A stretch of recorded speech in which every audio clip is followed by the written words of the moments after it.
Bonsoir à tous. J'espère que vous m'écoutez. Est-ce que vous pouvez confirmer dans le chat que vous m'écoutez? J'attends une seule confirmation et on peut commencer. OK. Bonsoir à tout le monde une fois de plus. Bienvenue à ce tout premier webinaire Audit Connect pour cette année 2024 qui vient à peine de démarrer. Donc, chers passionnés de l'audit interne,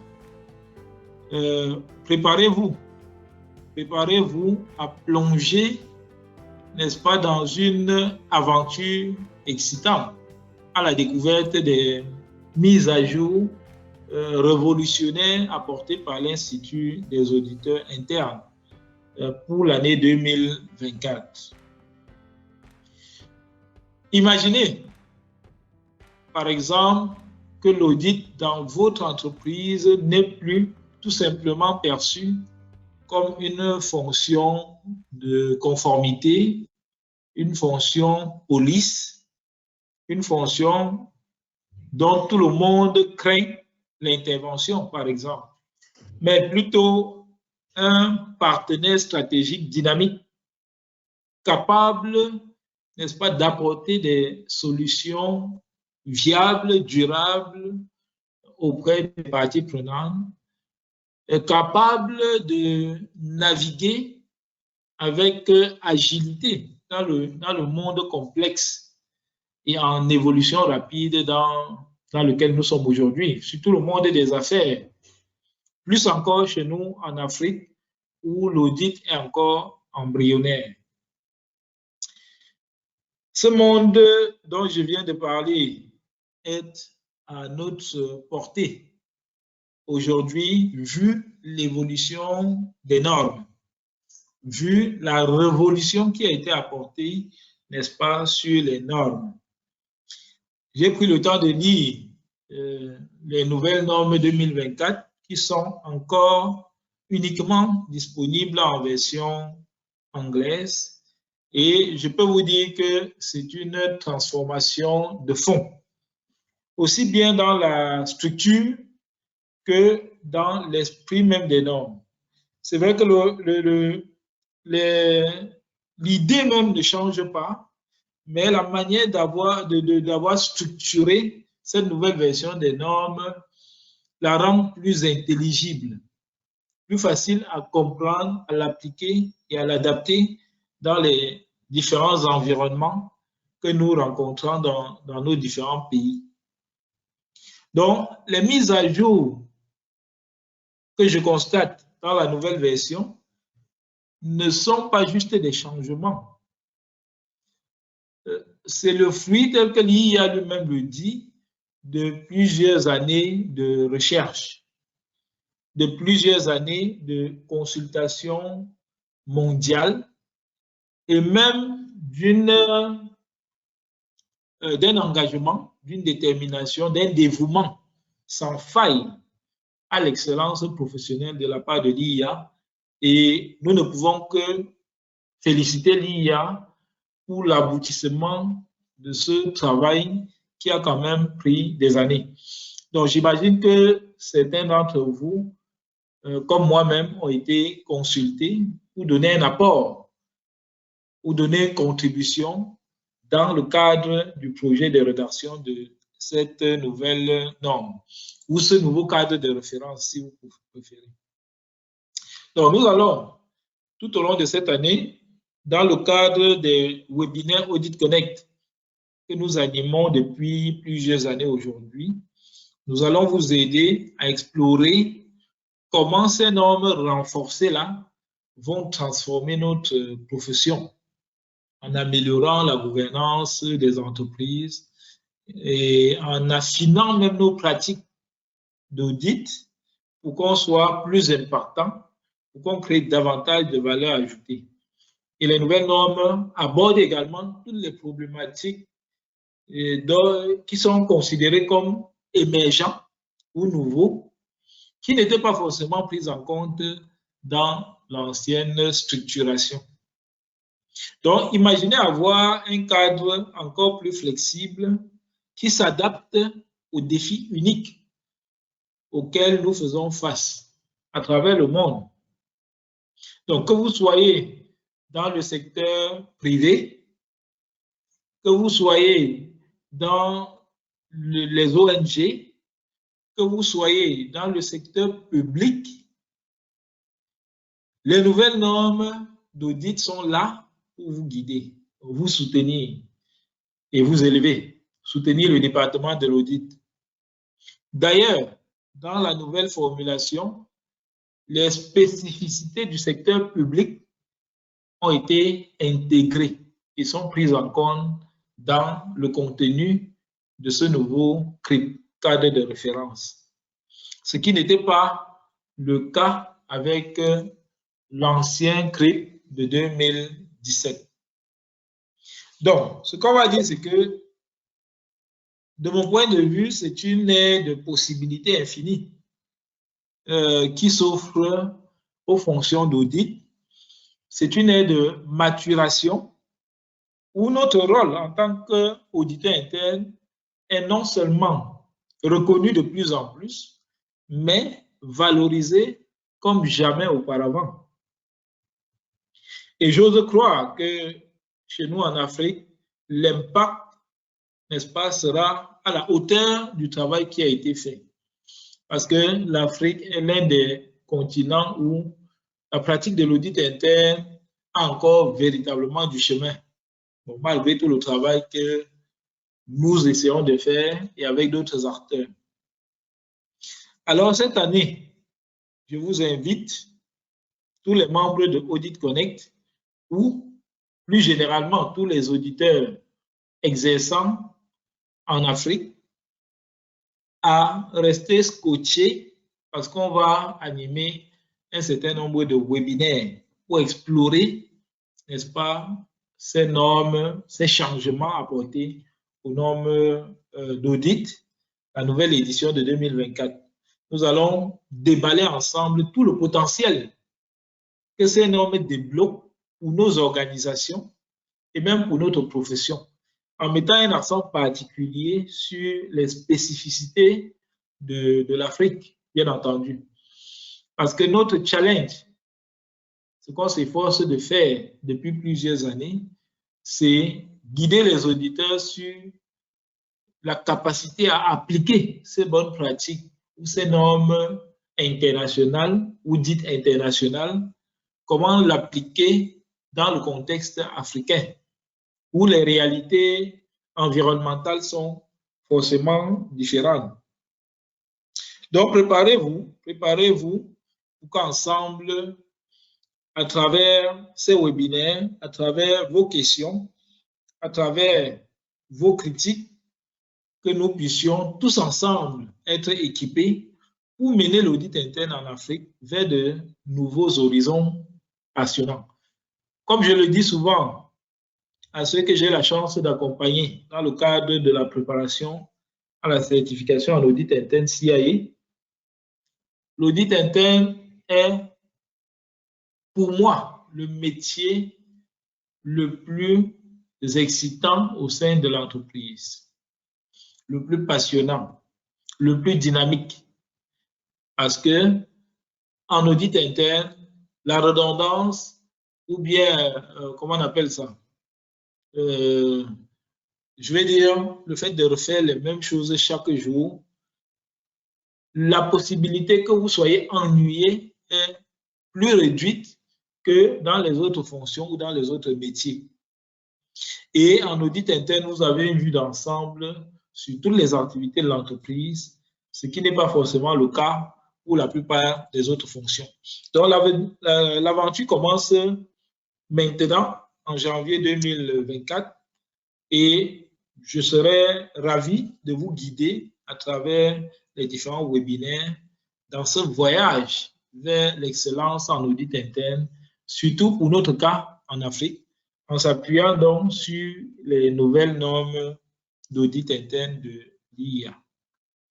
Donc, ensemble, nous allons explorer comment ces normes globales vont non seulement façonner notre profession en Afrique, parce que moi, je parle toujours par rapport à notre continent, mais aussi comment est-ce qu'elles vont propulser nos entreprises ou nos fonctions d'audit vers de nouveaux sommets, surtout si on les adopte et qu'on les implémente suivant les orientations données dans ce document que vous pouvez télécharger sur le site de l'IA. Je veux dire les nouvelles normes. Que celui qui ne les a pas aille les télécharger. C'est gratuit sur le site de l'IA. Donc, avant de poursuivre, pour ceux qui participent pour la première fois au webinaire Audit Connect, je suis Éric Kamenye-Fom, consultant senior en audit, gouvernance, risque et contrôle. Je suis également certifié CIA, la certification en audit interne. Et avec l'IA, j'ai passé 3 certifs, le CIA, le CRMA dans la gestion des risques et le CGAP dans l'audit des services publics. Avec GECB, j'ai fait le CCA. Le CCA, c'est une certification d'entrée. Je veux dire, avant d'exécuter vos premières missions d'audit, avant d'entrer dans la fonction d'audit, vous pouvez acquérir des fondamentaux, c'est-à-dire les connaissances fondamentales indispensables pour réussir les premières missions d'audit. Le CCA est beaucoup plus, on va dire, plus allégé que le CIA, mais c'est une première certif qui peut, n'est-ce pas, vous aider à vous familiariser déjà avec le monde de l'audit et à vous préparer également efficacement pour aborder des certifs beaucoup plus complexes et complets comme le CIA. Il y a également le CENIA, manager de l'audit interne certifié. Il y a le CFRM qui porte sur la gestion des risques dans le secteur bancaire, dans le secteur financier. On a dans le domaine du contrôle interne, on a le CICRP, professionnel certifié en contrôle interne des risques. On a le CICS, spécialiste certifié en contrôle interne, le CICP, professionnel certifié en contrôle interne. Et dans le domaine de la conformité, j'ai fait le CCM et le CCS, spécialiste certifié en conformité et manager certifié en conformité.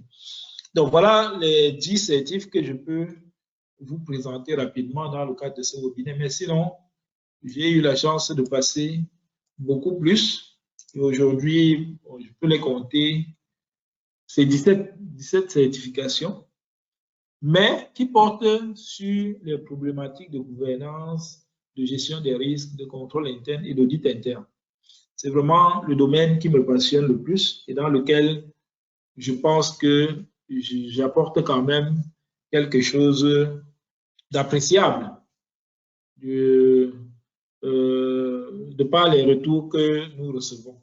Donc, je suis également le fondateur de Institute of Professional Excellence, donc IPE, qui depuis plusieurs années, on va à 10 ans aujourd'hui, accompagne les candidats dans la préparation des certifications, notamment la certification en audit interne. Donc, je peux vous présenter rapidement le site de IPE, c'est ça?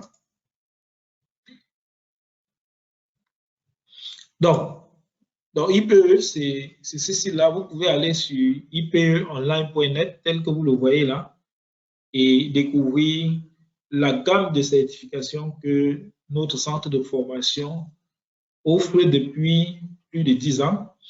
Mais pour ce qui concerne l'audit interne, c'est tel que vous êtes en train de voir à l'écran. On a en premier chef le CIA, certification en audit interne, suivi du CCA, spécialiste certifié en audit interne, le CMIA, manager certifié en audit interne, le CPSA, auditeur du secteur public certifié dans la catégorie audit interne, mais sinon, il y a des certifs dans le domaine du contrôle interne, comme je l'ai indiqué, dans le domaine de la conformité, dans le domaine du management, des ressources humaines et pratiquement tous les domaines fonctionnels de l'entreprise sont aujourd'hui couverts par des programmes de certification.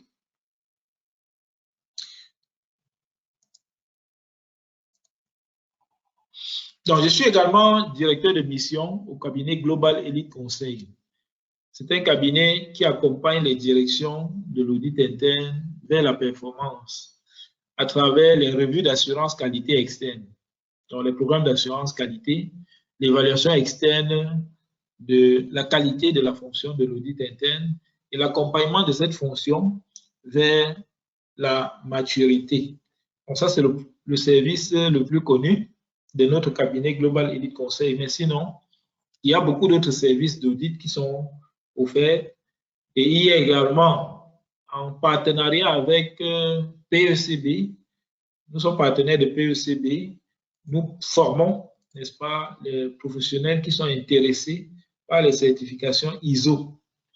Donc, toutes les certifications ISO de PECB sont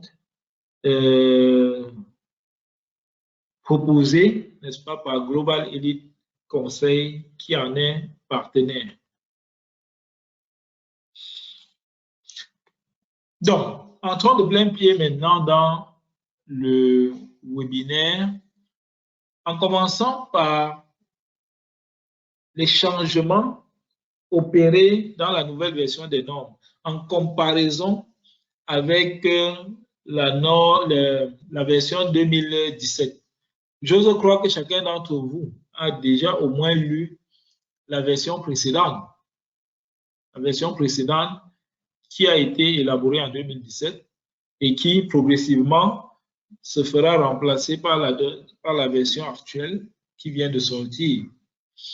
La version actuelle va prendre effet en 2025, en janvier 2025. Définitivement effet en 2025. Et d'ailleurs, comme on le verra tout à l'heure, le programme de certification en audit interne, le CIA, va également être actualisé avec la nouvelle version des normes à partir de 2025. Donc, l'IPPF 2024 introduit un cadre révisé qui met l'accent sur une approche plus flexible, plus adaptative, en répondant aux défis que le monde d'aujourd'hui connaît. Donc, les normes ont été profondément restructurées, comme on va le voir tout à l'heure, et de mon point de vue, c'est beaucoup plus clair, plus direct, plus facilement applicable que ne l'était, n'est-ce pas, la dernière version, ou bien la version actuelle des normes, parce que la 2017 est toujours en application. Bien que l'IA recommande aux directions de l'audit de mettre déjà en œuvre la nouvelle version qui vient de paraître. Donc, il y a des modifications structurelles profondes dans la nouvelle version. D'ailleurs, l'une des modifications dont on va parler tout à l'heure, c'est que la classification des normes qu'on retrouvait dans la 2017, notamment les normes d'attributs, les normes de performance, les normes de mise en œuvre, cette classification-là a été abandonnée. Maintenant, on a intégré ces perspectives-là dans un cadre unifié pour simplifier davantage les choses et clarifier véritablement les attentes vis-à-vis de l'audit interne. Donc, il n'y a plus ce distinguo entre les normes d'attributs, les normes de performance, qui autrefois étaient appelées les normes de qualification, les normes de fonctionnement, etc., etc. Donc, il y a un nouveau système qui a été adopté et même un nouveau système de numérotation et une réorganisation des normes qui nous donne une meilleure logique de suivi et facilite même la navigation du document. Si vous avez le document devant vous, vous allez voir qu'aujourd'hui, ce document est plus facilement exploitable que l'ancienne version. Et on voit qu'il y a un travail de fond qui a été fait, n'est-ce pas, pour restructurer et réorganiser les normes. Donc, les guides de mise en œuvre qui, auparavant, c'est-à-dire dans l'ancienne version, ou bien la version actuelle, on va le dire ainsi, c'est-à-dire IPPF 2017, qui sont considérés ou étaient considérés, si vous voulez, comme des éléments non obligatoires, ont été intégrés directement dans le corps principal de la nouvelle norme. Et donc, ce n'est plus un élément non obligatoire tel qu'on le disait dans l'ancienne version. Et on va voir également qu'un accent particulier est mis sur l'éthique. L'autre changement majeur qu'on va découvrir tout à l'heure, c'est que le code éthique, au sens strict du terme, abordé dans le CRIP 2017, a été restructuré, modifié, et on parle désormais d'éthique et professionnalisme au lieu de parler du code éthique. Donc, l'éthique et le professionnalisme constituent un chapitre ou bien un domaine, n'est-ce pas, des normes. Il ne s'agit plus du code éthique, un document distinct entre guillemets des normes d'audit. Okay? Il y a eu un renforcement des exigences en matière d'éthique et de professionnalisme qui démontre seulement l'engagement de l'IA, n'est-ce pas, à rehausser ses standards et à les unifier de telle sorte que ce soit facilement compréhensible. Tout à l'heure, j'ai évoqué le cas, n'est-ce pas, des entreprises, tous secteurs confondus, y compris le secteur public. Parce que traditionnellement, et dans le cadre des formations que moi-même j'ai eu la chance d'animer, les auditeurs du secteur public avaient parfois du mal à voir comment implémenter les normes d'audit interne telles que édictées par l'IA. Parce qu'ils considèrent ou considéraient que ces normes-là ne tiennent pas compte des réalités du secteur public qui, bien entendu, ont des spécificités qu'on ne retrouve pas dans le privé. Donc, dans cette norme-ci, il y a des conseils spécifiques qui ont été ajoutés pour adresser les défis uniques rencontrés par les auditeurs internes dans le secteur public. Un autre cas de figure, c'est les petites fonctions d'audit interne.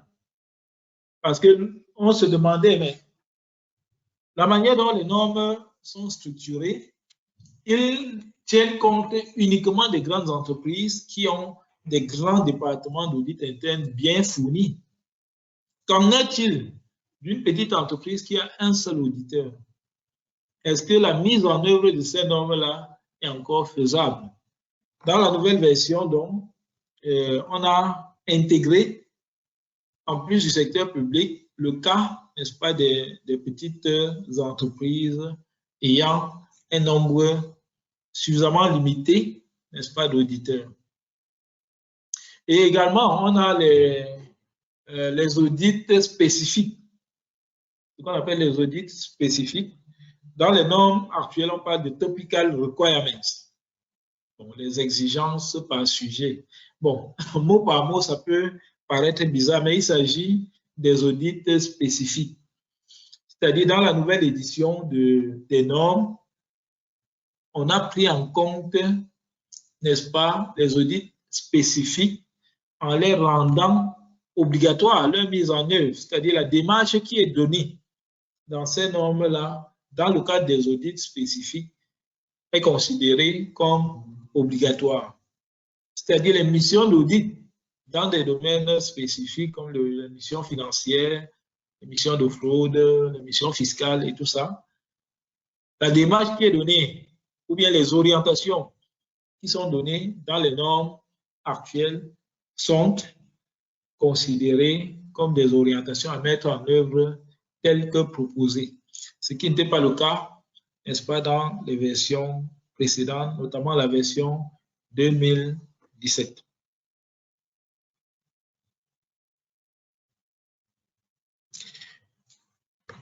Donc, nous sommes à l'aube d'une nouvelle ère, comme je l'ai dit, parce qu'on peut supposer que l'IPPF, c'est-à-dire le cadre des pratiques professionnelles de l'audit interne, la version 2017, a posé les bases même de la nouvelle version restructurée qu'on a aujourd'hui. Parce que quand vous regardez un peu d'où, c'est-à-dire le chemin parcouru par le cadre de référence depuis la première édition jusqu'à l'édition de 2017 et l'édition récente de 2024, vous remarquez quand même progressivement, il y a des améliorations notables qui sont faites.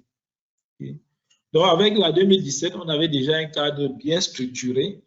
On avait des principes considérés comme universels, bien que certaines spécificités, comme je l'ai dit tout à l'heure, notamment pour le secteur public, pour les petites entreprises, pour les entreprises de petite taille, pour les petites fonctions d'audit interne, n'étaient pas forcément prises en compte, mais qui étaient considérées comme des principes universels. Donc, chaque norme dedans, chaque ligne directrice montrait déjà la voie qu'on perçoit avec beaucoup plus de clarté aujourd'hui vers l'excellence en audit. Parce que les questions d'intégrité, de compétences, de valeur ajoutée, qui sont indispensables pour donner à l'audit interne même sa raison d'être dans l'entreprise, sont également reprises dans la nouvelle version. Mais dans l'ancienne version, c'était déjà là-dedans. Donc, on va dire, par exemple, pour ce qui me concerne, que la version 2017 m'a, par exemple, donné une vision plus professionnelle de l'audit interne par rapport aux anciennes versions. Donc, pour moi, c'était vraiment l'époque des grandes découvertes. Parce que, avant cela, les précédentes versions me paraissaient trop complexes, trop touffues, trop difficiles à interpréter. Déjà que là-dedans, il y avait les modalités pratiques d'application, les guides pratiques, les interprétations. Finalement, on était presque perdu parce qu'on ne savait plus qu'est-ce qu'il faut considérer, qu'est-ce qu'il faut laisser, comment distinguer ces éléments, qu'est-ce qu'il faut prendre en compte. Mais aujourd'hui, l'IA se dote, à partir de 2017, véritablement d'un langage commun que tout le monde peut lire et comprendre. Okay? La révolution, c'est véritablement celle de 2024 qui est actuellement en train d'être implémentée. On va dire que c'est une année qui marquera à jamais l'univers de l'audit interne parce que, comme je l'ai dit, je l'ai lu et immédiatement, j'ai senti les profondeurs du travail qui a été abattu. J'ai senti que véritablement, la structure qui a été adoptée est beaucoup plus impactante. Elle est beaucoup plus impactante et lorsque les auditeurs vont comprendre et intégrer ces nouvelles normes, les nouvelles normes et même les normes modifiées dans leur pratique professionnelle, la probabilité qui est, n'est-ce pas, une valeur ajoutée perceptible est quand même élevée. Donc, l'IA, dans son infinie quête d'innovation, parce que les normes changent quand même régulièrement, hein, on va dire en moyenne 3 à 4 ans, les normes évoluent, tendent à évoluer. Et donc, l'IA présente un cadre qui est radicalement transformé. Si vous l'avez lu, vous allez comprendre que véritablement en termes de structure, c'est une transformation tout azimut. Donc, les nouvelles normes de 2024 ne sont pas seulement les lignes directrices, mais c'est vraiment un nouveau vent, un vent de changement qui est en train de souffler. Et vous allez comprendre cela au fur et à mesure que nous allons dérouler ces normes-là, en fait, expliquer l'idée, comment comprendre ces différentes normes dans les prochains webinaires.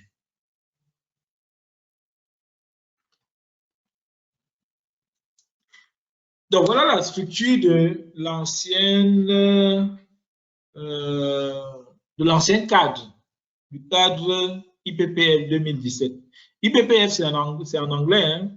J'ai préféré faire mon slide en anglais parce que jusqu'à présent, les normes 2024 existent uniquement en anglais. Il y a bien entendu un programme pour traduire en d'autres langues, mais à l'heure où nous sommes en train de faire ce webinaire, c'est uniquement en anglais. Okay? Donc, pour qu'on se comprenne bien, et pour ceux qui ont lu le document, ou pour les anglophones qui se sont inscrits à ce webinaire, j'ai mis les textes en anglais. Dans la version 2017, la structure de cette version-là catégorisait, n'est-ce pas, le contenu du CRIP en deux grandes catégories, si vous voulez. On avait les éléments dits obligatoires d'un côté, notamment la définition de l'audit interne, la déclaration de mission de l'audit interne, les principes fondamentaux, le code de déontologie et les normes qui étaient considérés comme des éléments obligatoires. Et dans les normes, on avait encore plusieurs classifications. Les normes d'attributs ou les normes de qualification, si vous voulez, les normes de performance ou les normes de fonctionnement, si vous voulez, et les normes de mise en œuvre. Là, c'était les éléments obligatoires dans le... Bon, c'est les éléments obligatoires parce que la 2017 est toujours d'actualité. Et de l'autre côté, on avait les éléments non obligatoires, mais fortement recommandés. On avait les guides pratiques, les guides de mise en œuvre et d'autres éléments qui permettaient ou bien qui facilitaient la mise en œuvre des éléments obligatoires. Donc, la catégorie de droite regroupait les éléments qui vont vous aider à mieux comprendre et à implémenter plus aisément les éléments de la catégorie de gauche. Voilà comment était structuré, ou comment est structuré, n'est-ce pas, le CRIP de 2017. Maintenant, le nouveau CRIP, avec cette réorganisation, donc le CRIP, le cadre de référence 2024, présente donc une transformation significative dans la manière dont les normes sont organisées. Le document même est organisé. On a toujours les éléments obligatoires dans lesquels on a les Global Internal Audit Standards, donc les normes d'audit interne globales. On a les Topical Requirements, que j'ai appelé tout à l'heure les audits spécifiques. Okay? Topical, bon, c'est les exigences par sujet, si vous voulez, qui abordent les différents types de missions d'audit, les cas pratiques, les cas spécifiques avec certains types de missions d'audit. Et de l'autre côté, on a les Supplementary Guidance avec les guides, les différents guides qui accompagnent ou facilitent la compréhension et la mise en œuvre des éléments obligatoires. Donc, il y a eu une transformation dans la structure. Et comme je le disais tout à l'heure, on parle aujourd'hui de Global Internal Audit Standards, des normes d'audit interne globales, parce que plutôt que de séparer les normes en attributs, en performance, en mise en œuvre, l'IPPF 2024 les regroupe en 5 domaines principaux. C'est les 5 domaines qui s'affichent maintenant à l'écran. Et ces 5 domaines reflètent donc une approche plus intégrée, plus dynamique de la pratique de l'audit interne. C'est pour ça que je vous ai dit que la compréhension et l'interprétation des nouvelles normes est beaucoup plus aisée. S'il n'y a plus de catégorisation au sens strict du terme, comme c'était le cas avec le IPPF 2017. Okay.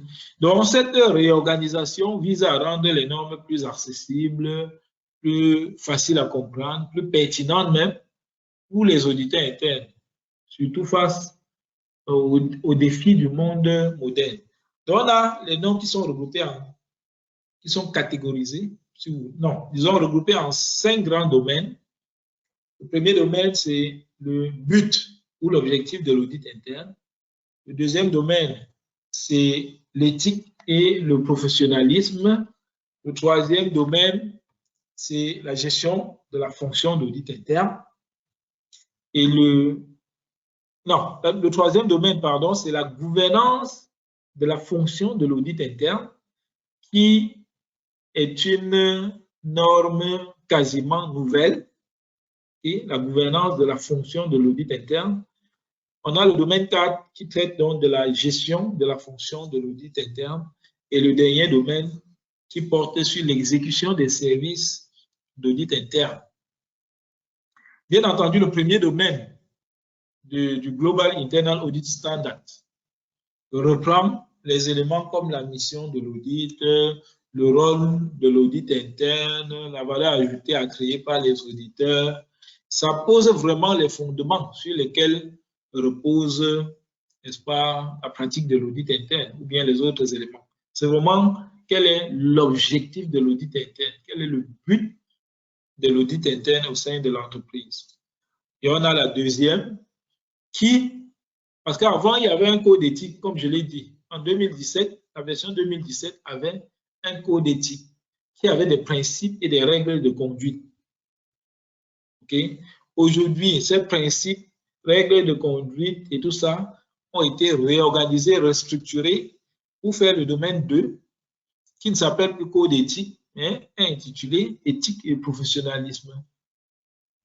Bien entendu, l'importance qui était donnée à l'intégrité, l'objectivité, la confidentialité et autres, cette importance-là est toujours mise en exergue. Okay? Parce que le domaine 2 met en lumière véritablement la plupart des éléments, sinon tout, que nous avons vus dans le code éthique de l'ancienne version. Et on a la gouvernance de la fonction d'audit interne, qui traite vraiment de la structure organisationnelle de l'audit interne, des éléments de gouvernance à mettre en place pour soutenir la fonction d'audit interne, notamment avec la charte et autres, la mission, responsabilité, l'indépendance, les relations avec le conseil d'administration et autres. Tous les éléments de gouvernance qui permettent à l'audit de jouir d'une certaine indépendance. Et on a donc le domaine 4 qui traite de la gestion de la fonction d'audit interne. Comment gérer la fonction d'audit interne au quotidien. Et là, on a les différentes étapes dans la conduite d'une mission d'audit, la planification et les autres éléments de la gestion d'un département d'audit, planification. Non, les différentes étapes, c'est beaucoup plus dans la 5 qui porte sur la gestion des services d'audit. Dans la gestion de la fonction d'audit, c'est la planification, donc le plan d'audit basé sur les risques, comment gérer les ressources, la supervision des activités d'audit, la gestion des talents, la gestion des ressources humaines et beaucoup d'autres sujets qui sont abordés. Et maintenant, la section 5, ou le domaine 5, va se concentrer sur les processus d'audit eux-mêmes, c'est-à-dire les différentes étapes dans la conduite d'une mission d'audit, de la planification à la communication des résultats et au suivi. Et les problématiques d'évaluation des risques pendant les missions, de contrôle interne, de gouvernance et autres sont également abordées. On va parcourir ces 5 domaines un à un pour comprendre plus en profondeur ces changements-là. Donc, comprenez que les normes d'audit ont été profondément restructurées et organisées en 5 grands domaines. Et c'est ces 5 grands domaines que nous venons de voir. Comme je l'ai dit, le domaine 1 porte sur le but ou l'objectif de l'audit interne dans l'entreprise. Et ce domaine, comme son nom l'indique, définit quel est l'objectif principal de l'audit interne, quel est son rôle dans l'ajout de valeur au sein de l'organisation, dans l'amélioration des activités, des opérations, des process. C'est un domaine qui est assez bref, pour ne pas dire court, dans le nouveau document, mais les véritables changements commencent à partir, n'est-ce pas, du domaine 2, qui porte sur l'éthique et le professionnalisme. Mais avant de parler de ces changements, l'autre changement très important qu'il faut comprendre dans cette nouvelle structuration, c'est que du domaine 2, comme ils l'ont dit dans le document, du domaine 2 jusqu'au domaine 5, on a les principes. Donc, dans chaque domaine, on a les principes. En tout, on a 15 principes qui sont repartis du domaine 2 au domaine 5. Et dans chaque principe, il y a des normes. Chaque principe a des normes. Et maintenant, chaque norme a ce qu'on appelle les exigences, les considérations d'implémentation et les exemples de preuves de conformité.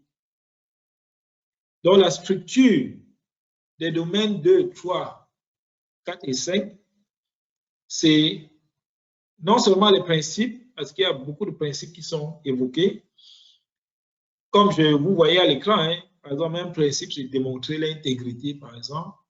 Et en bas de ce principe, maintenant, on a les normes qui expliquent de quoi est-ce qu'il s'agit. Okay? Et ces normes-là contiennent les exigences, les considérations d'implémentation, c'est-à-dire quels sont les éléments à prendre en compte pour sa mise en œuvre. Et maintenant, les exemples de preuves de conformité, c'est-à-dire que quels sont les livrables, okay? Les livrables de la mise en œuvre de cette norme. Quels sont les éléments qui vont vous démontrer de votre conformité à cette norme-là. Donc, pour chaque domaine, l'IA a mis en exergue ces éléments qui nous permettent, nous, en tant qu'auditeurs, de pouvoir appliquer ou implémenter ces normes au quotidien en sachant clairement sur quel levier est-ce qu'on doit s'appuyer. Donc, prenons le cas de ce domaine 2 qui porte sur l'éthique. Tel qu'expliqué dans le document 2024, le domaine 2 concentre l'essentiel de tout ce qu'on avait dans le code d'éthique. Je l'ai dit tout à l'heure. Okay? Mais ce domaine souligne l'importance de maintenir les standards les plus élevés en matière d'éthique et de professionnalisme.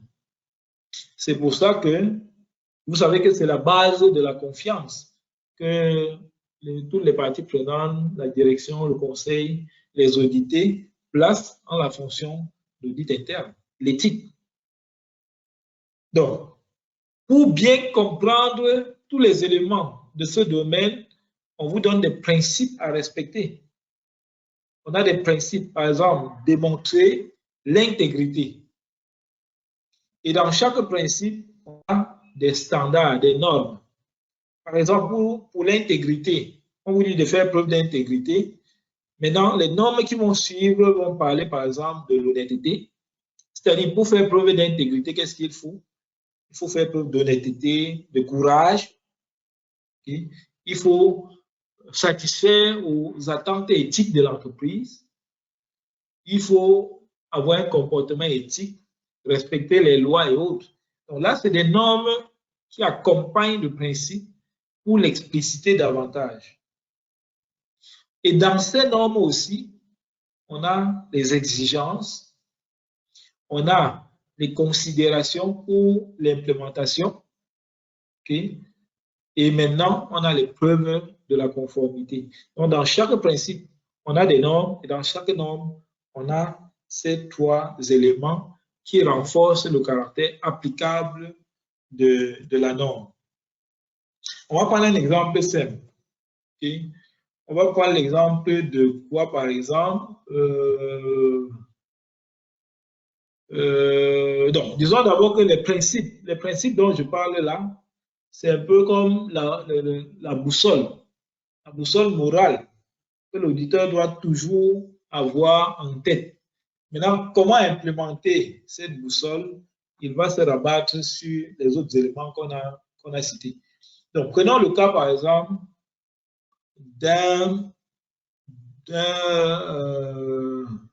on peut prendre par exemple quoi? Voilà, démontrer l'intégrité. faire preuve d'intégrité. Le principe demande de faire preuve d'intégrité. Maintenant, la norme demande de faire preuve de courage et de professionnalisme. C'est-à-dire, pour être intègre, il faut être courageux et être honnête.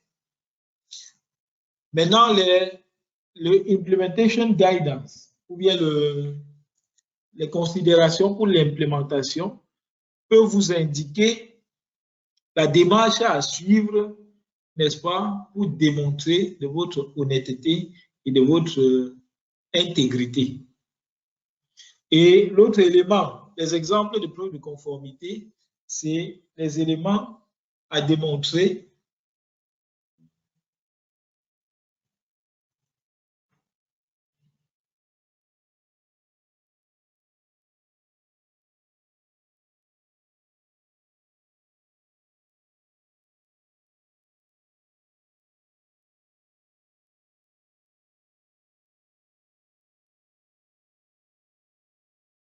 Allô? Est-ce que vous me suivez? J'ai l'impression qu'on a été coupé. Dans le chat, hein, confirmez que vous me suivez. La connexion est revenue.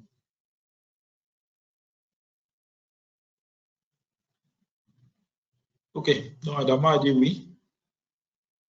Donc, je disais tantôt que le principe peut par exemple dire que l'auditeur doit agir avec intégrité et objectivité. Okay? Maintenant, on a en dessous de ce principe des normes qui parlent d'honnêteté, de courage. Et en dessous de ces normes, on a des exigences qui peuvent par exemple dire que l'auditeur est obligé, pour faire preuve d'intégrité, il est obligé de signaler les conflits d'intérêts conformément aux politiques de l'organisation.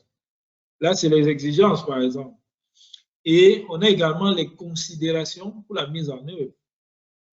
Ça veut dire quoi? L'entreprise peut, par exemple, avoir un protocole spécifique pour le signalement confidentiel des violations éthiques, un peu comme les lignes vertes que l'auditeur devrait suivre. Donc, l'auditeur doit signaler les conflits d'intérêts. Ça, c'est un exemple. Et dans les considérations pour la mise en œuvre, c'est qu'on met en place, par exemple, un système de dénonciation que l'auditeur peut utiliser ou bien suivre. Et on peut aussi dire que la fonction d'audit peut organiser régulièrement des formations sur la gestion des conflits d'intérêts, etc., etc., en mettant un accent sur les problématiques de confidentialité et de professionnalisme ou de courage, tel qu'on l'a dit. On peut avoir des exemples de preuves de conformité. Par exemple, on peut dire par exemple que la preuve peut inclure un rapport confidentiel rédigé par l'auditeur, peut-être tous les 3 mois, détaillant le conflit d'intérêts. Ou bien, dès qu'il y a conflit d'intérêts, la preuve de la conformité, c'est le rapport. Ou bien, on exige à l'auditeur de faire un rapport tous les 3 mois ou tous les 6 mois pour indiquer les situations de conflit d'intérêts dont il a été, ou même toutes les semaines, pourquoi pas. Donc là, ça entre dans les preuves de conformité. Ou bien des dossiers de formation, s'il a organisé une formation, des dossiers des sessions de formation éthique que l'auditeur a soit administré, soit suivi lui-même, ou toutes les autres actions prises, aussi bien par l'audit que par l'organisation pour adresser les problèmes éthiques signalés. Donc, c'est pour dire qu'il y a une certaine cohérence, une certaine logique désormais, une plus grande logique, on va le dire ici, entre le principe, la norme, les exigences, les considérations pour la mise en œuvre et même les preuves de conformité à documenter. Et c'est valable pour tous les domaines, à partir du domaine 2 jusqu'au domaine 5. Donc, dans le domaine 2 qui traite de l'éthique et du professionnalisme, on a 5 principes. On a le principe 1 qui parle de l'intégrité, le principe 2 qui parle de l'objectivité, on a le principe 3 qui parle de la compétence, on a le principe 4 qui traite du soin professionnel, du, ce qu'on appelait conscience professionnelle hein, dans l'ancien IPPF, et on a la confidentialité telle que c'est indiqué. Donc, on a 5 principes avec des normes et suivi, n'est-ce pas, de tous les autres éléments que j'ai évoqués, les exigences, les considérations pour l'implémentation et les exemples de preuves de conformité. Et c'est pareil hein, pour le domaine 3 qui porte sur la gouvernance de la fonction d'audit interne. Ici, les normes qui portaient par exemple sur la charte dans l'ancienne version interviennent dans le domaine 3. Parce qu'on va parler de autorisé par le conseil. Le principe, c'est autorisé par le conseil. Comment est-ce que le conseil va autoriser? On aura les normes qui traitent donc du mandat donné à l'audit interne. On aura des normes qui traitent de la charte d'audit interne. Et on aura également une norme qui va porter sur le soutien que la direction et le conseil doivent apporter continuellement à l'audit interne. On a également le principe 7 qui parle de la position de l'audit interne dans l'entreprise, positionné de manière indépendante. Et là, on va évoquer, comme dans l'ancien IPPF, de l'indépendance au niveau de la structure organisationnelle avec les doubles rattachements, mais aussi, n'est-ce pas, de l'indépendance au niveau du responsable de l'audit interne lui-même. Les qualifications du responsable de l'audit, la protection qui est donnée au responsable de l'audit. Et le troisième principe de ce domaine parle de la surveillance par le conseil. Donc, comment est-ce que le conseil va surveiller, n'est-ce pas, la pratique de l'audit interne dans l'entreprise? Vous vous souvenez, dans l'ancienne version, il y avait le programme d'assurance et d'amélioration qualité. Une partie du programme va intervenir à ce niveau, notamment la revue externe de la qualité de l'audit interne, que j'ai indiqué tout à l'heure, que notre cabinet, par exemple, Global Audit Conseil, offre aux fonctions d'audit interne. Donc, la qualité va intervenir ici. Les ressources, parce que c'est le conseil qui approuve les besoins en ressources de l'audit et même son plan d'audit. Le conseil ou le comité d'audit, hein, lorsqu'il existe. Et toutes les interactions que l'audit doit avoir avec le conseil sont également abordées. Donc, on va dire que la gouvernance de la fonction d'audit, c'est de manière directe le rattachement de l'audit au conseil et les relations qui doivent exister entre la fonction d'audit, le conseil d'administration et même, n'est-ce pas, le management, la direction générale. Et on a donc le domaine 4 qui traite, comme on l'a vu tout à l'heure, de la gestion de la fonction d'audit interne. La gestion de la fonction d'audit. Comment planifier de manière stratégique les activités d'audit. Là, on va parler des plans d'audit à court, moyen et long terme. Okay? Et on a des normes qui vont porter là-dessus, notamment les normes qui traitent de la gouvernance, de la gestion des risques, du contrôle interne, les normes qui vont traiter de la stratégie d'audit, parce que dans la planification stratégique, il y a la stratégie, il y a le plan d'audit à court, moyen et long terme, comme je l'ai dit, il y a les besoins en ressources à court, moyen et long terme, et d'autres éléments. On a les méthodologies, notamment avec toute la documentation à constituer. On a les plans d'audit, comme je l'ai dit, et on a les problématiques de coordination entre la fonction d'audit interne et les autres fonctions de contrôle au sein de l'entreprise. On a le principe sur la gestion des ressources, le principe 10, qui va vous donner des orientations ou bien des normes sur comment gérer les ressources, qu'elles soient financières, humaines ou technologiques, les ressources confiées au département de l'audit par la gouvernance de l'entreprise. Donc, on a 4 principes, n'est-ce pas, dans ce domaine 4, Le troisième principe, c'est la communication efficace, parce que le succès des missions d'audit repose en grande partie sur la capacité de l'auditeur à communiquer. Donc, comment communiquer efficacement? Comment bâtir une relation de confiance avec les parties prenantes? Comment communiquer les résultats de l'audit, les résultats de la performance de l'audit? Comment communiquer les rapports d'audit? Qu'est-ce qu'il faut faire en cas d'erreur dans un rapport d'omission? Et comment communiquer l'acceptation des risques, c'est-à-dire quand le management décide de ne rien faire. OK? Lorsque un risque est signalé par l'audit interne. Donc, ça, ce sont des normes qui sont abordées dans ce principe 11 et qui sont soutenues, n'est-ce pas, par les exigences, les considérations pour l'implémentation et des exemples de preuves de conformité. Et on a donc le principe 12 qui traite de l'amélioration de la qualité.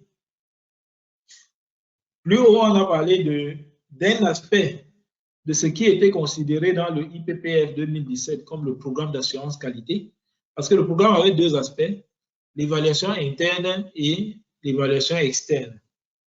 Donc, l'évaluation externe est abordée dans le domaine 3 qu'on vient de traverser et l'évaluation interne est abordée dans le domaine 4, la gestion de la fonction. Et on peut comprendre pourquoi, quand j'ai essayé d'y réfléchir, parce que l'évaluation externe, le cabinet externe, par exemple, quand nous intervenons pour évaluer la qualité des pratiques de l'audit interne, dans la plupart des cas, nous sommes sollicités par le conseil d'administration, donc par la gouvernance de l'entreprise. Raison pour laquelle l'IA, dans sa structuration, a mis cette partie dans la gouvernance de la fonction d'audit. Okay? Alors que les évaluations internes du programme d'assurance qualité est de la responsabilité unique et directe, n'est-ce pas, du responsable de l'audit qui mène cela, on va le dire, à sa guise pratiquement. Le conseil n'intervient pas directement dans le processus d'évaluation interne, alors que la sélection du cabinet externe fait intervenir le comité d'audit. Donc, c'est pour ça que le principe 12, n'est-ce pas, porte sur l'amélioration de la qualité. Et là-dedans, on a des normes sur l'évaluation interne de l'audit interne. On a des normes sur les indicateurs de performance, les mesures de performance de la fonction d'audit. Et on a des normes également sur comment surveiller et améliorer cette même performance-là. Et le dernier domaine, n'est-ce pas, de ce nouveau RIP ou de cette nouvelle nomenclature des normes, c'est l'exécution des services d'audit interne. L'exécution des services d'audit interne et les trois derniers principes. Parce qu'on a dit qu'il y a 15 principes en tout qui sont intégrés dans le nouveau cadre. Les trois derniers principes donc portent sur la planification des missions. Donc, planification efficace des missions d'audit. Et là-dedans, on a des normes qui vont vous indiquer les communications à faire dans la phase de planification, l'évaluation des risques à faire, la définition du champ d'intervention, des objectifs de la mission, les critères d'évaluation à utiliser sur le terrain, les ressources à définir pour la mission et même le programme de travail à élaborer dans la phase de planification. Donc, tous les éléments qui concourent à une bonne planification de la mission sont représentés dans le nouveau RIP ou dans la nouvelle norme comme étant des standards, c'est-à-dire sous le principe 13. Et on a le principe 14 qui traite donc de l'exécution même des missions d'audit avec les différents éléments qui sont abordés dans les normes de ce principe. Je veux dire le principe 14. l'exécution des missions.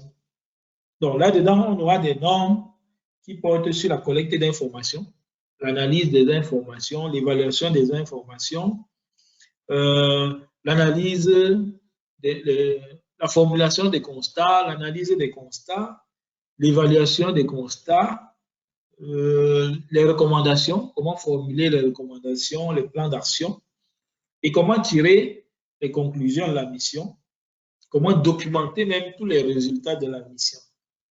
Dans cette phase, ces normes vont porter là-dessus et ces normes sont accompagnées, comme on l'a dit, des exigences, des considérations pour implémentation et des exemples de preuves de conformité. Et on a le principe 15 qui est le dernier principe qui porte donc sur la communication des résultats de la mission et la surveillance du plan d'action. La surveillance des actions de progrès. Dans l'ancien CRIP, on parlait de surveillance des actions de progrès. Ici, on parle davantage de monitoring du plan d'action. Et là, c'est véritablement la phase de finalisation de la mission d'audit avec les rapports de fin de mission et le suivi de la mise en œuvre des plans d'action ou le suivi de l'implémentation des recommandations de l'auditeur. Tous ces éléments sont abordés comme des normes dans ce principe 15. Et on a également une grande rubrique qui aborde, comme je l'ai dit plus haut, les problématiques d'audit ou bien la mise en œuvre des normes d'audit international, là, des nouvelles normes d'audit international dans le secteur public. Okay? Comment intégrer ces normes si vous êtes un auditeur exerçant dans le secteur public. Donc, il y a des orientations qui sont également données là-dedans. Donc, parce que le secteur public, comme on l'a dit, c'est un secteur vraiment particulier où c'est davantage les réglementations, les lois qui encadrent même le fonctionnement de l'audit interne, qui encadrent le fonctionnement des instances de gouvernance de l'entreprise. Et les audits, la plupart des audits dans le secteur public sont davantage tournés vers les budgets, vers les, je vais dire quoi, sont davantage orientés vers la gestion financière, c'est-à-dire les éléments quantitatifs, les éléments financiers, parce qu'on parle des ressources de l'État et la consommation des ressources de l'État et d'autres éléments, notamment les différents processus à examiner, bien que ce soit important, sont considérés dans le secteur public, surtout chez nous, hein, comme étant secondaires. Les auditeurs du secteur public qui sont avec nous peuvent l'attester. Okay?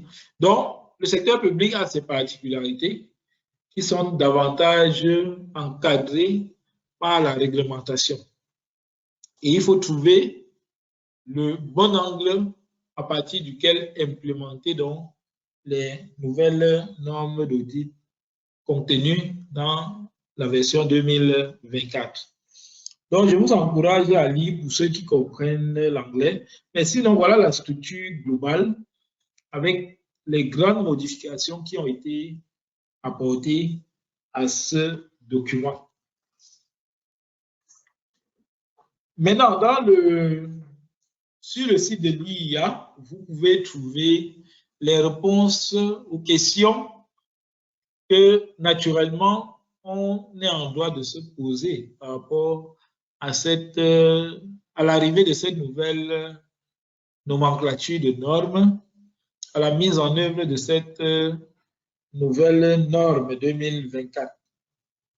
Déjà, la langue, on dit actuellement, c'est disponible uniquement en anglais. Okay? Bien entendu, les traductions vont suivre. Les dates, je n'ai pas eu l'information sur les dates précises de la disponibilité de la version française, mais j'imagine que les autres versions vont suivre telles que l'IA l'a si bien indiqué. Est-ce que Le CRIP 2017 est toujours disponible, oui. Le CRIP 2017 reste valide, comme l'IA l'a dit, jusqu'en janvier 2025. Parce que n'oubliez pas qu'il y a une période d'observation entre la sortie de cette norme qui est intervenue, je crois, le 9 janvier 2024 et sa mise en œuvre définitive. Donc, le basculement définitif, c'est le 9 janvier 2025. Ça veut dire que dans cette période-ci, on peut continuer à utiliser le IPPF 2017. Bien que, n'est-ce pas, l'IA encourage les fonctions d'audit à commencer à se familiariser ou bien à trouver le moyen de commencer à implémenter la nouvelle nomenclature, okay? Peut-être de façon progressive. Donc, quand est-ce que les normes seront effectives pour l'évaluation de la qualité? Ça, c'est une question qui m'interpelle ou qui nous interpelle de manière plus directe avec notre cabinet Global Elite Conseil. Parce que comme je l'ai dit, notre activité principale, c'est l'évaluation de la qualité de l'audit interne ou l'accompagnement stratégique des fonctions d'audit interne de manière globale.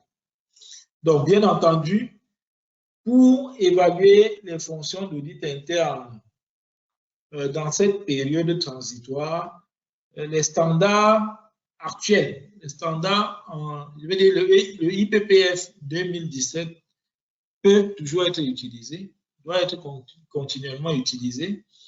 Le manuel de l'IA qui nous guide dans l'évaluation externe de la qualité, l'ancienne version peut toujours être utilisée, okay? Mais à partir de 2025, donc l'année prochaine, dès le basculement, il y aura de nouvelles orientations pour l'évaluation de la qualité de l'audit interne. Donc, on a 12 mois à partir de la date de publication pour s'arrimer ou bien se familiariser avec les nouvelles normes ou bien les normes modifiées. Et à partir de 2025, donc, on va basculer. Maintenant, si votre département de l'audit a fait l'objet d'une évaluation externe de la qualité par un cabinet cette année en 2000, non, je veux dire les années précédentes, et qui a une autre évaluation prévue pour cette année 2024, alors on va y aller avec le IPPF 2017. C'est l'IA qui le dit, donc il n'y a pas de problème là-dessus. On continue les évaluations avec cela. D'autant plus que c'est dans un an, comme je l'ai dit, que la nouvelle version sera définitivement implémentée. Maintenant, si c'est en 2025 que vous prévoyez faire recours à un cabinet externe pour l'évaluation, alors vous allez donc être évalué sur la base de cette nouvelle norme 2024. Aussi bien pour les revues externes de la qualité que pour les évaluations internes de la qualité par le département de l'audit lui-même. Le manuel d'évaluation de la qualité. Donc, c'est la même question. Hein? Ça veut dire que le manuel d'évaluation de la qualité actuelle de l'IA reste valide jusqu'à la mise à jour qui est censée survenir plus tard cette année ou bien en début d'année prochaine.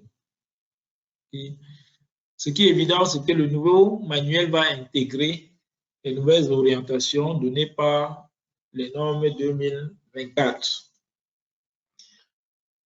Maintenant, bien entendu, beaucoup de personnes se posent des questions concernant le CIA. Donc, le CIA, qu'est-ce qui change? Il va de soi que le programme du CIA est appelé à changer également. En 2025, le programme du CIA tel que nous connaissons aujourd'hui va forcément changer. Mais actuellement, c'est le programme qui est en cours depuis plusieurs années, qui continue. Ça veut dire que les candidats vont continuer à composer sur la base du programme CIA actuel, en attendant les changements qui vont survenir vers la fin d'année. En fait, on va publier le nouveau programme à partir de la moitié de cette année, et c'est en 2025 que le nouveau programme sera définitivement effectif. Okay? Donc, le programme du CIA est appelé à changer complètement. Donc, les examens seront mis à jour avec les nouvelles pratiques d'audit interne, et le syllabus du CIA ou le programme du CIA sera aligné avec le Global Internal Audit Standard, la nouvelle version qui vient de sortir. Et bien entendu, au fur et à mesure qu'il y a des modifications dans le CIA, il va de soi qu'il y a également de la cohérence et de l'amélioration dans le contenu. Parce que les doublons qu'on retrouve encore dans le contenu du CIA, les répétitions et autres vont forcément disparaître au fur et à mesure des améliorations. Quoi qu'il en soit, l'IA a annoncé sur son site internet que le nouveau programme du CIA sera publié d'ici mai 2024. Donc, c'est véritablement imminent. Les langues des examens. Donc, quand les nouveaux examens vont sortir en 2025, ce sera d'abord en anglais. Et vous avez sur le site de l'IA, attendez, je vais ouvrir le site, vous allez voir qu'il y a un calendrier.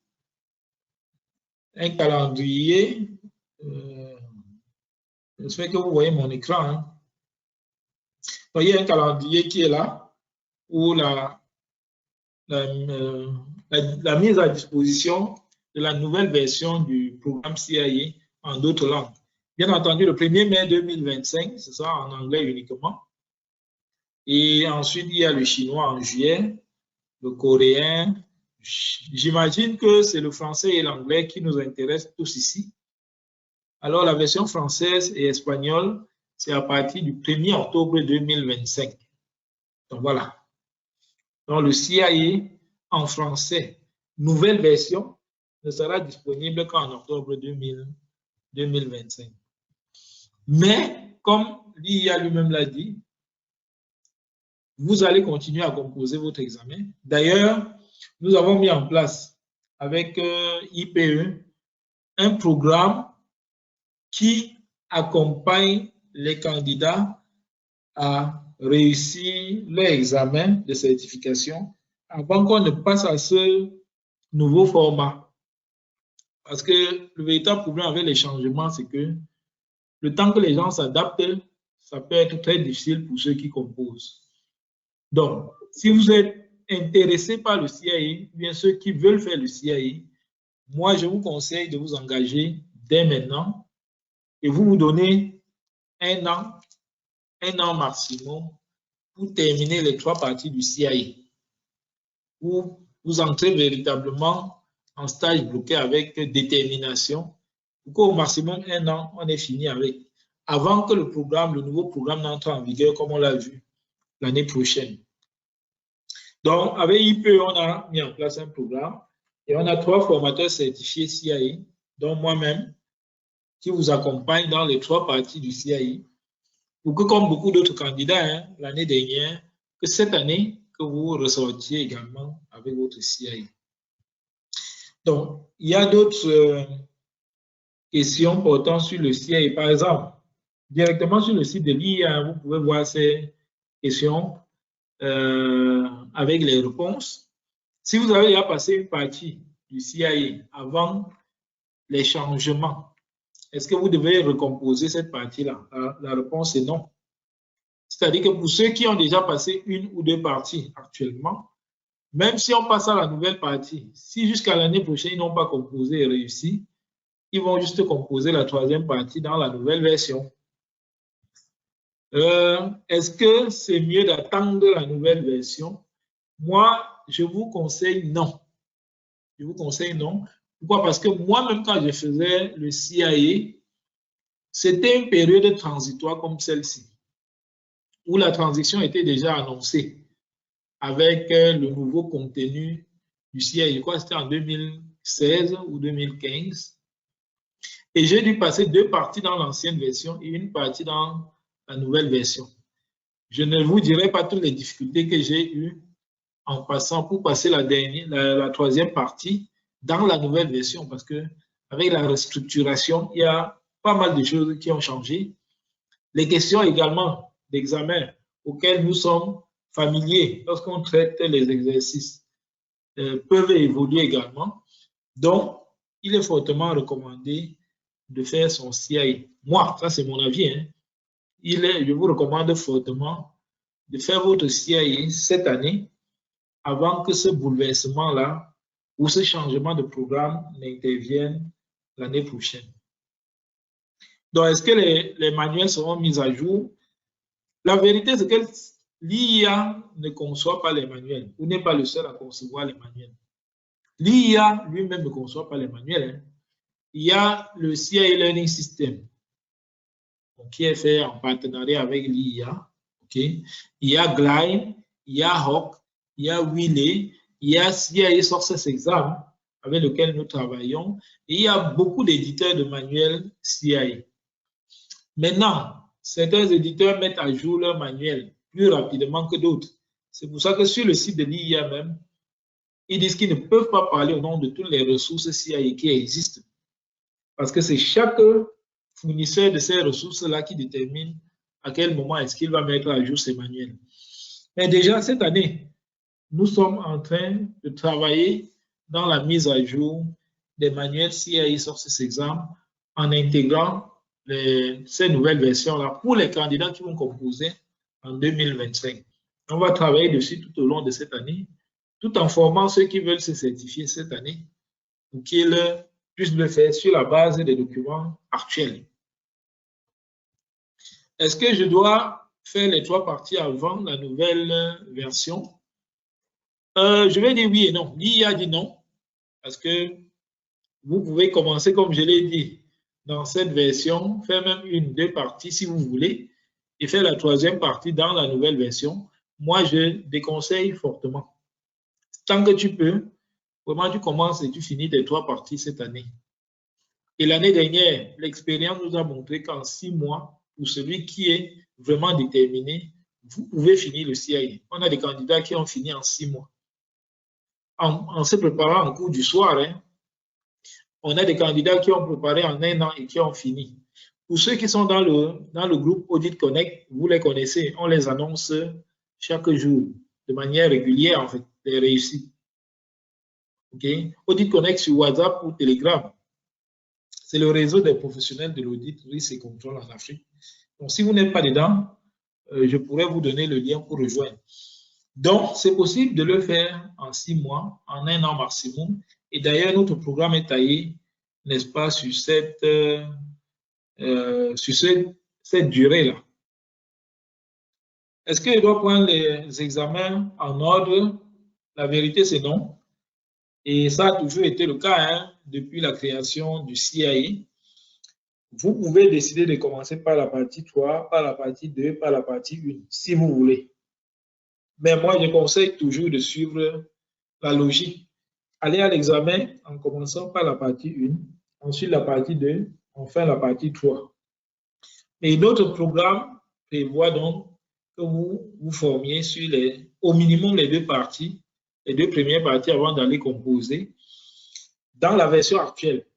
Pour la version de 2025, on saura quelles nouvelles recommandations donner. Mais pour la version actuelle, ce qui a fait ses preuves, c'est davantage les candidats qui se forment sur au minimum les 2 premières parties avant d'aller à l'examen.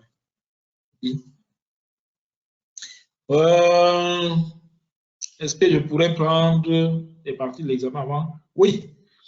Comme je l'ai dit, tu peux m'avoir terminé avant. Est-ce que je dois attendre? Ça dépend de toi. Est-ce que les langues seront disponibles? Je vous ai montré sur le site de l'IA même les différentes langues qui sont disponibles. Et le français, sera disponible en octobre 2025. Ça veut dire que ceux qui commencent le CIA maintenant, même s'ils ne finissent pas en un an, auront jusqu'en octobre 2025, n'est-ce pas, pour terminer leur programme avant l'entrée en vigueur de la nouvelle version en français.